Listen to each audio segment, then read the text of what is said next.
Everybody hear me okay? Hey. I'm Mike Willet, K5 NOT from South Fort Worth in a place called Granbury, Texas. And my lovely wife back there, Louise, and I are here to represent ARBONET. Doug Loftmiller couldn't make it. He got whacked by a car door in his knee and had to have surgery. So he's recovering from a knee operation. So I'm going to do the presentation for myself and on Doug's behalf, and we'll get started. Doug wrangled me into this high altitude ballooning through a friend of his, and his friend passed on just a year and a half ago. But Doug and I were involved with getting ARBONET going, and we were fortunate enough to get involved with the North Texas Balloon Project. North Texas Balloon Project were extremely kind to us. They put us on as a guest payload. Tommy and David Forbes and a group of them helped us get up in the air. They still help us today. A guy named Mark Kurwas helped me with some of my original hardware, firmware debugging on some of the stuff I do. Doug and I are gadget freaks. We love to design things and see how we can use things. We, in turn, started ARBONET and got a whole bunch of other people on board. And so we're actually working with Richardson Wireless Club here, and they've had a couple of guest payloads on our flights now. So things are moving along slowly, but it's moving along. I want to talk a little bit about last year. Last year, if you were here, we had quite an adventure. And we put up our payload, and it started out with a conversation with Bill Brown the night before the flight. And Bill says to me, he says, what are you using in your payload for a GPS? I said, I'm using a new Copernicus. I knew it worked above 60,000 feet. And he said, did you look at page 259 of the manual, paragraph 4, subsection 3, line 2, where you have to set it in air mode? No, I missed that, Bill. He says, you got some work to do. And so I was up till 3 o'clock in the morning trying to write firmware with my friend Patrick back in South Lake, Texas, to get the thing into firmware, into air mode, and we failed. But Doug and I talked about it, and Doug says, I'm not flying my payloads. So I said, hey, we're up here, we're going to fly. I wanted some data, and the data is actually, what does the balloon do up there? What is the pressure? What is the characteristics? And so I really wanted this data. My voice beacon was working, so let's fly. So I thought we'd have at least longitude, latitude. Most of those GPSs, they drop out. If you want lat, you don't know your altitude. So I said, let's go. Well, I forgot about our firmware. Our firmware said, if it's not valid, I don't talk about it. So our payload was found a week later in grazing land up by Redland, Kansas. And I had to put on there that reward money would be provided if you sent the payload back, and they really wanted that reward money. So I sent them reward money and postage, and sure enough, it came back to Texas. During the flight, the voice synthesizer kept on saying all kinds of stuff. I am so lost. And it just kept on talking and talking and talking and saying nothing worthwhile. So this is, you can imagine some of the comments Doug and I were having inside the truck to each other. We laughed so hard, I almost had to pull over from all the tears in my eyes. And that's serious. I was, oh my God, this is so funny. So we came back to the dinner that night, happy as could be, we lost our payload. Our last data point was around 29,000 feet. Bill Brown estimated that we made it to about 110,000 feet that day. We had a pretty light payload, and we had kind of a funny configuration that had to do with me being up at 3 o'clock in the morning. And what we had was, you'll see the payload is directly connected to the balloon itself. And down here, I've got a pressure sensing system, and it records it and puts it on the voice synthesizer. What I didn't intend to have was a fully deployed parachute. I was supposed to put a small weight down below and have a rubber band around the section here so that only when it got some high speed that it would inflate and pop that rubber band off, but I forgot about it. And so we had a little fun. That parachute deployed upon just actually letting go of the thing. And we had, instead of a 90-minute flight, we had a 3.5-hour flight. Here's a little video, and listen to the voice synthesizer. Time is 13 hours, 30 minutes, and 00 seconds. Latitude is 39 degrees, 2.7625, 1 minute north. Longitude is 95 degrees, 45.0632, 1 minute west. Altitude is 00305 meters. Current heading is 111.0 degrees. Current velocity is 0.56 knots. Vertical velocity is 0 meters per minute. Battery voltage is 8.95. 5-volt bus is 5.07. 3-volt bus is 1.71. Oil pressure is 45. Internal temperature was what I was actually looking for. And so it's talking balloon pressure, so we're good to go. Let's throw her up there. You also notice that I left off with the others. So I really messed this thing up. Internal temperature is 85. Oil pressure is 45. You see balloon pressure is 45. Now that's relative to nothing. Okay, it's just a number, but it's a good number. It's not calibrated, but it's a good number. And so we came up with some interesting data here. Also, is interesting is how ineffective the balloon is once it gets up in the air. And you can see that. I am so very off as usual. Internal temperature is 4. Oil pressure is 25. That was the 3 o'clock in the morning stuff I added. I am so very off as usual. Internal temperature 27. Balloon pressure is 0. Balloon pressure went down to 0. I said, man, it must be the pressure sensor getting affected by temperature. Now look at that parachute. We're still going up at actually a higher rate of speed than we left the ground. That's the fun part. The first thing you want to do when you're doing this kind of flight is get tangled in your parachute. The parachute and the balloon are now completely intertwined, and we're swinging towards it.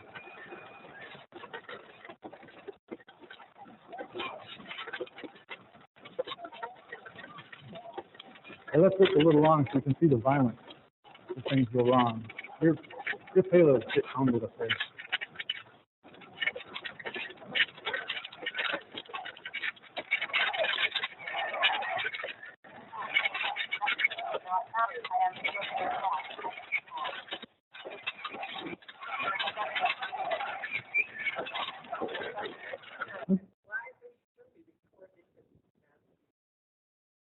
This is recorded on the payload. One of the things I missed pointing out, though, is just prior to the burst, the voice synthesizer said twice, balloon pressure now 25. And I'll show you the significance of that. Oh, man, I messed that up. Time is 13 hours, 30 minutes, and 00. I don't know if you can fast forward it. We'll go there. Because the rest of it just shows it going in, crashing on the ground. And one kind of funny aspect was how quickly our payload was actually located. Within about 5 seconds of the payload hitting the ground, there were bees buzzing around my microphone.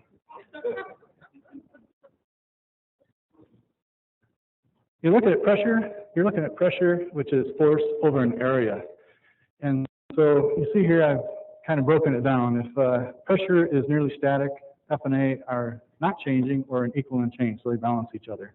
If P increases, force is increasing, or A is decreasing, and vice versa for a decrease. So this is the flight configuration again.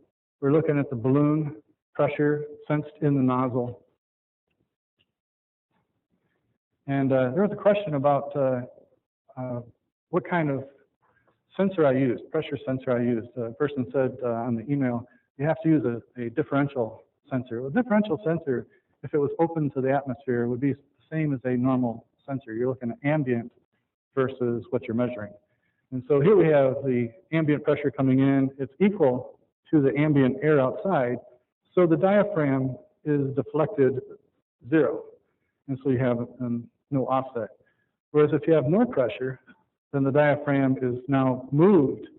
It's pushing pressure over that way, and you sense it. My thoughts were it would be a very linear slope when we were looking at a balloon that was not inflated compared to a balloon that kept on getting bigger and bigger and bigger. So the mechanical elasticity of the balloon would cause that pressure to keep on increasing until it finally popped off. And it turned out not to be true. Here's I've plotted the actual temperature inside the payload, which the pressure sensor was subjected to. So my thoughts were originally, when I saw that pressure sensor go to 0, that, it's being affected by temperature and my data is not valid. But actually I got the information back. I started looking at it saying, hey, that data is valid because these do not track. This was also reported by the students from Minnesota. I don't know if you remember last year, we had 3 young ladies and 2 guys there. It was Kate, Jules, Amy, Nick, and a guy from Kenya, African student. And they had actually reported that they saw this phenomenon down here, where they actually had a different sensor. They actually sensed a vacuum. We were doing an integer arithmetic, so we got down to the vacuum area, we just went to 0. So, my idea was that the balloon would behave in a linear fashion. As that balloon was expanding, we would see a linear response in pressure. They would track together. But it didn't happen that way. Basically, I came to the conclusion that the latex mechanical stretching phenomenon is not linear. So Paul actually said in an email a couple weeks ago, when you blow up a party balloon, that first puff is the hardest. And so you see the highest pressure. While you're blowing it up, it's actually fairly easy. But then right when you get to the end, you can actually sense that. When you get to that party balloon to the end, right, you can sense where it's going to pop. That's exactly what we found here. So if we look at our track here, and some of this is quantizing errors because we had such a coarse pressure sensor. So you see a couple bumps here that are really that should be more of a linear slope, I think. But the bottom line is we get down here to a point where the pressure inside the envelope actually goes very, very low. And it has to do something probably where I am sensing, which is way down in the neck, and you have the mechanical push on the balloon up by the helium inside. But what is really interesting here is this slope here. So my whole start on this last year was I want to be able to make a controlled floater that gets absolutely the maximum altitude. And there's several reasons for that. One is to have a voice repeater in the sky for a long period of time, like Hurricane Katrina or whatever. You throw one of these things up and people can talk over a very long range. So this became where my interest is right here. I want to be able to stay within that region. This is the flight profile that I'm actually after. We go through typical launch, go through the ascent in a normal fashion, but right in this area here, we should start seeing that curve where it goes down to 0 and then it starts coming back up. When it starts coming back up, that's when I'm going to start letting off helium. And we should be able to get this thing into a float and just stay there. The other thing is let some more helium out and we come on down. And if we have some ballast that we can dump, like an alcohol load, then we could actually make this thing float for a while here, get chase teams underneath it, and then tell them, here's the code to let it down the rest of the way. So, in theory, how long do you think you could make that hover period be? As long as the latex stood up to the sun. Once you let helium loose, will you start losing up and start coming down? Would you actually hold steady, or would you start to drop because you either lit?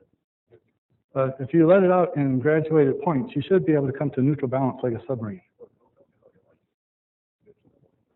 Mhm. So, you know, hang a balloon for high altitude. This fits really perfectly with the Geiger counter experiments. And also be able to recall it. And so have the balloon up there for a while, go chase underneath it. As you know, at high altitudes, the wind a lot of times is the opposite direction. So you can actually have that thing float over the top of you and come back to where you started.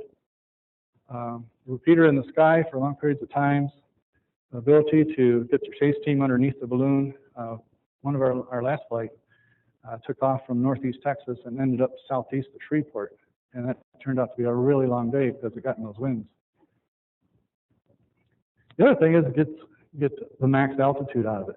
We're sending our balloons up at 1,000 feet per minute or so without some helium. So we're not popping the balloon. We might go down to 800 feet per minute. And then we go down to 500 feet per minute. We go down to 100 feet per minute. We go down to 50 feet per minute.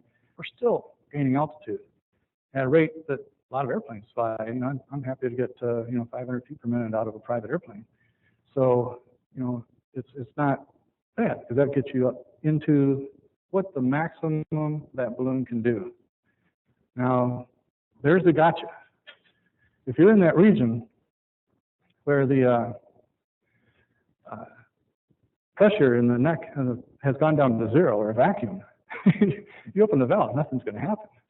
But at least it'll keep on climbing, and it'll start outgassing. And at that point, you've changed your dynamics of the balloon, and like Paul was saying, now you start coming back in. So I love this voice synthesizer. It's actually a Grand Studio's voice synthesizer called the EMIC, and Parallax was selling it for a while, but it's no longer available. But I called up Joe Grand one day and I said, hey, you know any of those on the shelf? And he said, yeah, send them to me. And so I actually bought several units from him. So I've got about 5 units I work with. I've also gone to a very low pressure sensor. Information I have shows that the balloon actually is a very low pressure balloon. The difference between, obviously it goes down to a vacuum at points. This will give us higher precision. The other unit I used was actually a pretty coarse pressure sensor, and then I put it through a divider because I didn't want to go out and max out my processor, and this opposite happened. So I'm going to a very low pressure sensor. I've got 2 radios inside this, and I found a 70 centimeter radio, which is about the neatest thing I've seen since sliced bread. It is a small radio that's in a can, about 2 inches long by 1 inch wide by about 1/8 of an inch high. It can do digital messaging, and it can do 70 centimeter voice. And so you can actually send SMS messages 2-way. And I thought, you know, I got to put that on board. And then I'm using over here in the 2-meter radio, the SRB MX146 that I think Scott Miller at Argent Data Systems sells, and I forgot the other company. It starts with an R. We also have 1822 digital thermometers on board. Have a sensor on thermometer and humidity measurements. So we get some more atmospheric data. I can put 4 megabits of logging data. Right now I just got 1 megabit on there. I've got separate controllable power buses for almost all electronics. One of the projects I do for a living is actually water meter radios. And those things have to last 10 years on a battery. And some of them are going 20 years on a battery now. So one of the things I've learned very well is how to segregate your power. If you're not using it, turn it off. Completely isolate it, throw it away. And so a lot of our flight will be down in the microamp region, or at least milliamp region, while it's going along. And then I go turn on the GPS, I go turn on the tracker, I get my APRS data valid, okay, and then I go turn it off after I've sent an APRS packet. And also, it's very small. One of the things I'm going to do is keep it real lightweight. As you know, that the ability to get this thing higher in the air is displacement versus the weight you have. And so it's going to be very small. Patrick is a friend of mine. He's a firmware guru. He's a lot better at firmware than I am. And he's taking care of, man, the nuts and bolts of the stuff. And I'm trying to talk him into being a ham radio guy here pretty quick. As a matter of fact, I'll be sending Look Who's Talking to him this week. And then myself, for hardware design, I do some firmware, and basically the jack of all trades. This, if you're familiar with Express PCB, this is the Express PCB out. You know, one of the things, if you're new to laying out boards, I've been in board layout since 1985, not as a professional, but as a guy, as engineer, telling other guys, hey, this is how I want to do, how I want it to be done. And they've taught me a lot of things. You see most of the green traces going horizontal, most of the red traces going vertical. Even if you have a place where you want to do an L, put a via there and then shoot it on up. And what that does, it allows you to put a lot more circuitry in a smaller space. And this is all done on a two-sided board. You can see here it's pretty busy. I've got analog sensors, I've got servo control right here, I've got my voice synthesizer, speaker output, that's what you heard on the video recording. Got my programming header, I've got a USB header. My pressure sensor is here. Right in the back there, you can actually see it in the background, is on the other side of the board, is the green, that's a USB chip. Got the GPS, this is a Serentel antenna with the Inventec. Hello? Hello? There we go. Inventec GPS. There's an open tracker. I'm having a little trouble getting the open tracker to talk to this GPS, and I haven't figured out why yet. But that's one of the reasons we won't be flying this board today or tomorrow. Right there is the temperature sensor for external, and right there I can go off there. Even though this is analog, I can make that a digital port and go off doing digital sensing with another 1822. On the back side of the board here is my 2-meter radio, and there's the 2-meter antenna, 7-centimeter antenna. Power coming in here, and there's all kinds of voltage regulators put on here so that each unit doesn't affect the power of the next one. And there's little tiny guys down here. This one right here, that's actually a P-channel FET. So every place that there's power conservation in mind, I can turn off every section of this radio and just get down on the processor, go down to what they call sub-operational mode, which is like a 32 kilohertz, you know, just sitting there like a watch, hardly using any power at all. Then wake up the piece I need, go use it, go back to sleep. So this thing will stay up in the air talking for a long, long time. What's your plan for batteries? Actually, I use lithium thionyl chloride batteries, and I use D size. They're rated at around 19 amp hours if they're in the absolute perfect environment. Derate them by about half for what we're doing. Gives you 8 amp hours or so. And you know, if I can get this down into the microamp into sleep mode and milliamps into interrogation mode, and then just pop out there once in a while with a transmission, which is going to be in the 100 to 200 milliamp range, this thing will last basically forever. This is the picture of the board. I've got the payload right here. Notice one thing I talked about was the servo control. And the servo control allows me to modulate a valve. And the valve allows me to basically control my buoyancy. That's the back side of the board with the voice synthesizer, the WinBond chip, which is no longer available, which is why Grand Studios can't supply it anymore. There's that neat little 70-centimeter radio. It's actually made for walkie-talkies, and I found a company in China that will import those to me. And so I think there's going to be a lot of people who would like to have this chip. So I'm going to try and get some in and offer them out to other people. There's the SRB board, MX146, that's the 2-meter.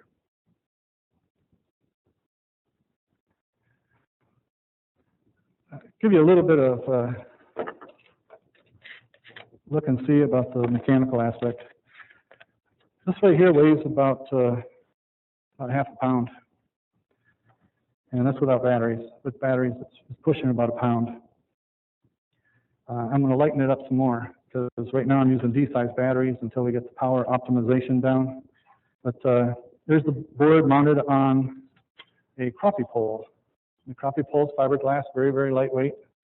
I have my pressure sensor coming in here, and the pressure sensor goes into this 0.3 pound PSI pre-scale pressure sensor. I have servos down here, RC airplane servos. You can get them from hobby website. They only weigh 3 grams, and pretty neat. This one on this side is actually modulating my valve. My valve is actually a Delta faucet ball valve sitting inside of a PVC coupler. And what I do is I put that ball valve in there, put some lapping compound on it, twist it a few times, get a good seal. So that worked out real well.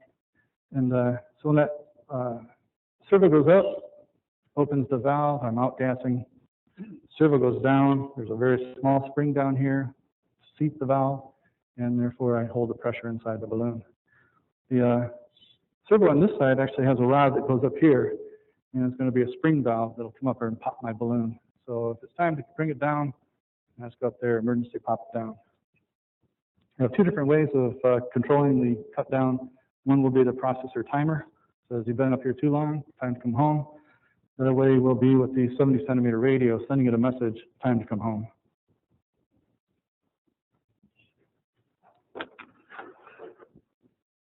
I was talking about Doug and I are two birds in the same nest or whatever, but we're gadget geeks, and you know, I like to design things and what if, and so I end up designing more than what we apply. And I'm trying to change that with this.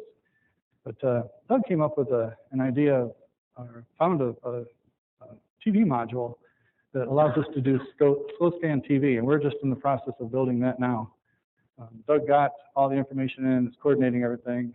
I'm going to do some of the surface mount work for him, send it back to him, and he'll do all the debug. It's a board that he found out of a guy in Europe, I believe Austria. And so Doug's been focusing on that. And what the challenge is talk about the design credit first. It's Richard Prince in Austria. Came up with this system, and you know, Doug's working on it to help promote this and make it work with balloon flights that we have. But some of the challenges we have are in ATV. We talked a little bit earlier. I think EOSS was saying, you know, about the problem of de-spinning the platforms. You don't get you know, frames that are constantly making you sick to your stomach, you know, so they put these spinners on there. Some guys are putting fins on to keep the ATV platform stable. We have digital photography and video, which you know, I send up on my flights, as you saw there. I love video. I came from a video background, and what Doug wants to do is allow video to go to everybody. So you don't have to have an ATV system on the ground or receiving system on the ground. And so you really can't send it down, audio down in real-time video, but you could send down frames. And so what this will do is actually do a frame grab and then send the information down via slow scan TV. Very much the same as the domino that Bill flies. Same as you know, using PSK, where you can just use the sound card to decode and actually create an image. It takes about 2 minutes to grab a frame. So in real time, people on the ground with just a handheld receiver going into your PC, now you can actually watch what's happening up there. You can actually see it going through the clouds and grab that frame, you know, going through the upper atmosphere. And so it's a very exciting project. And this is what Doug wants to see. This is one of our early flights where you know, we got to see the horizon and such. 2007 doesn't like my PowerPoint, but right now you've got the Kenwood hardware, and it's all that's available for the kind of stuff that we want to do in slow scan TV. Here's a picture of one of the prototype slow scan TV modules, and it came out in Funka Mature, which is kind of a neat name for a magazine. And you know, Doug latched onto this and started a dialogue with Richard in Austria, got all the parts, and starting to build them now. The neat thing about it is it supports black and white color images, a little bit of different picture format. The system has some capabilities as far as the transmissions. You can actually repeat the same frame over and over and over again so that you get a good frame down, or you can actually just have it going through and frame grab and hope for the best. If it misses, and in the video business we call it has a dropout, it'll actually take that line to black. So it sends line by line, and if you miss it, you miss it. But it should still give us some pretty good, some real neat pictures. Has some built-in features. The temperature sensor can display on the image, which would be pretty neat to watch from the ground. In-circuit programmability. The you know, program it via hyperterm or serial programs, and small form factor and lightweight. Here's one of the pictures. I believe this is from Richard in Austria. You see the European architecture there. It's kind of neat. Microchip PIC is being used. ARBONET video buffer. You know, it's a very low power, 100 milliamps, 90 milliamps at idle. Almost all parts available through Mauser and DigiKey, so it was designed, you know, with the ham radio guy in mind. The exception is the frame buffer and the camera.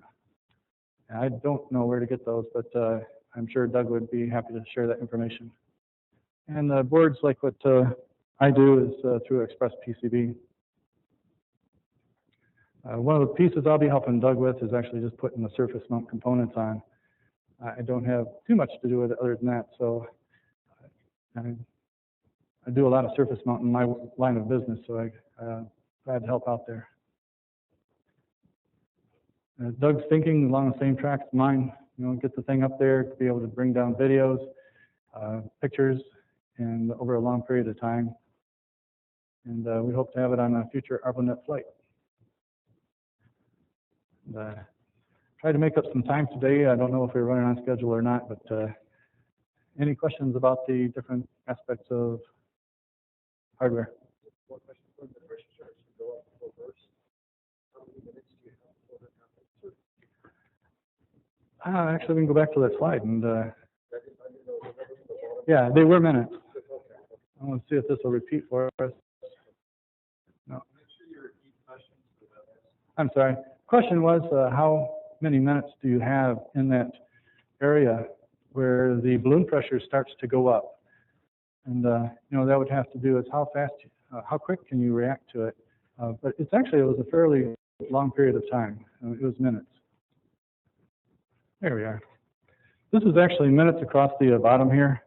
And if we move this, you see burst actually happens. Come on. The burst actually happens in this area right here. So this particular period of time, you had from 165, so each one of these granules are 10. So you had quite some period of time to actually work within that pressure sensing area.